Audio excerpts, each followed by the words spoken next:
Why I hate the New York Jets. There continue to be so many reasons to hate this franchise.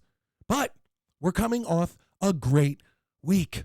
Not only a bye week that helped us in every way possible, but also the week before, we beat the defending NFC champion Philadelphia Eagles. Not only that, we outplayed them. Our defense made them look bad. There's so many things I want to get into on this game, but I do want to point out that our next game is against the lowly New York Giants, who people are saying, oh, well, they're starting to look better. They scored 14 against the Commanders. Yippee. Does Tyrod look a little better than Daniel Jones? Yeah.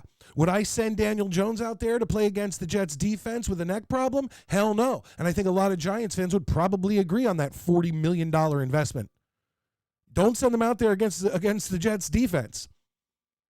The Jets should destroy the New York Giants this week.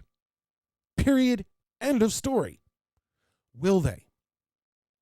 Is this the same New York Jets team that I have seen for the past 40 years, with the exception of a couple teams?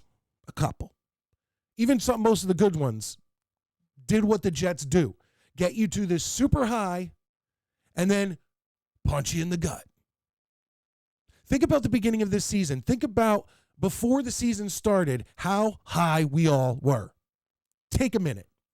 Between the signing of Aaron Rodgers, Dalvin Cook, who that didn't work out.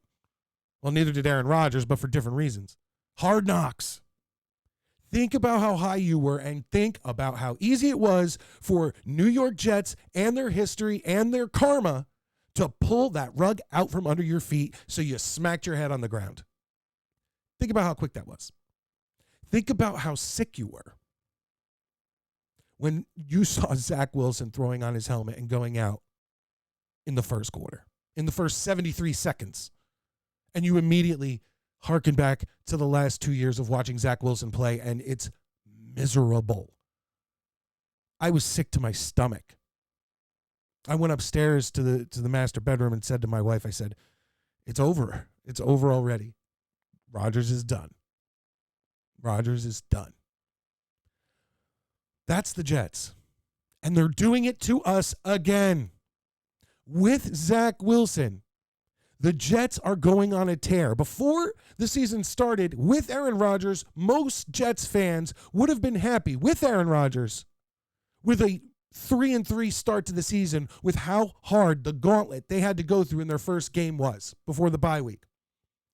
Most Jets people I listen to, whether it's on The Fan, ESPN, or my favorite, the content creators, the Green Beans, the Jake Asmans, the Ryans, the Matt O'Learys, the Jet Central, the Buffalo Jets fan. Just go through the list. Jets media. It literally, everyone was pretty much in agreement. 3-3 at the bye, we're happy. We're hoping for more. But 3-3, we're happy because of the teams we were playing. And without Aaron Rodgers, we're 3-3 at the bye. We are in control of our own destiny. Who would have thought? We have 2 games against the Dolphins. We're 1.5 away. We're 0.5 behind the Bills. We've already beat them, and we have a game against them. Think about this, folks. They're doing it to us again. And knowing the Jets, how high we are now, that gut punch is going to be against the Giants. Now, granted,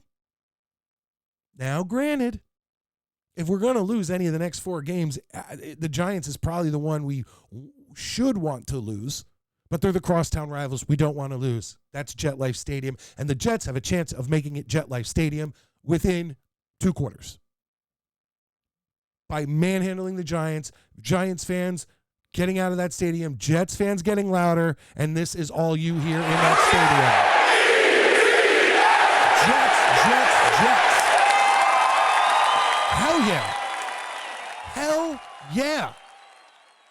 But we will see if that happens. This is the Jets we're talking about, okay? This is the Jets we're talking about.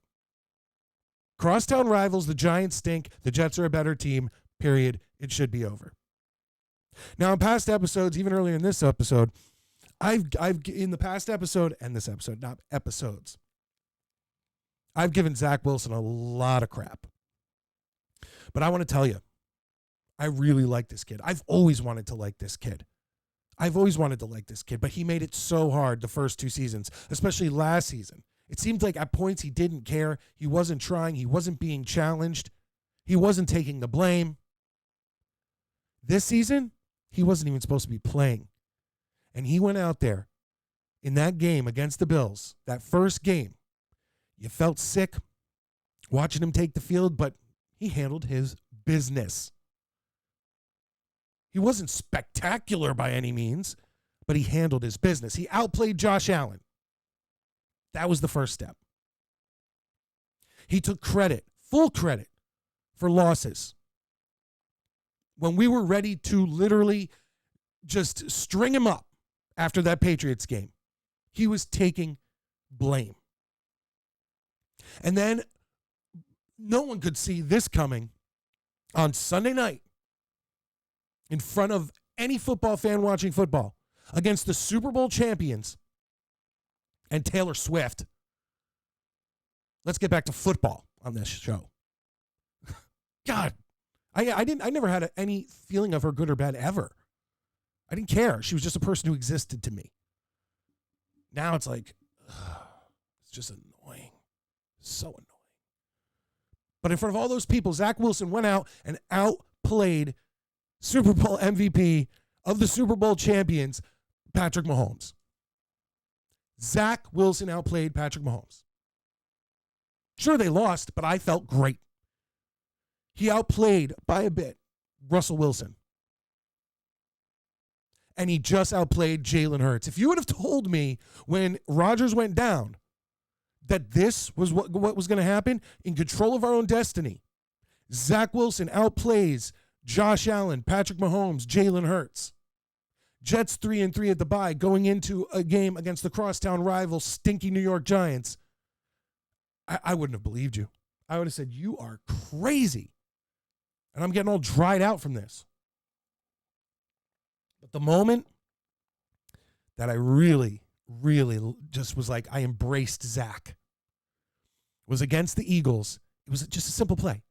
A 10-yard run for a first down where he ran with fire and dove to get that first down, was pumped he got that first down. I was like, wow, Zach wants it. Zach wants to be your quarterback.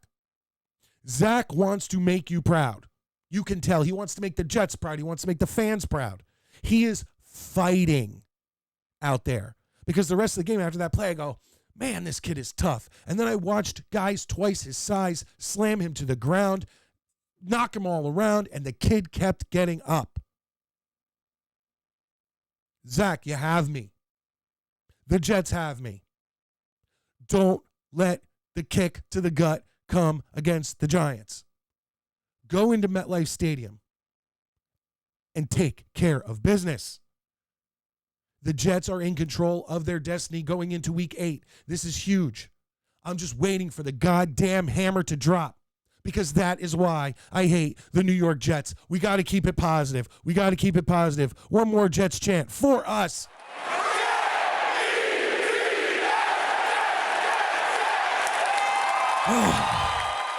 That's what I want to hear at MetLife Stadium as Giants fans are leaving.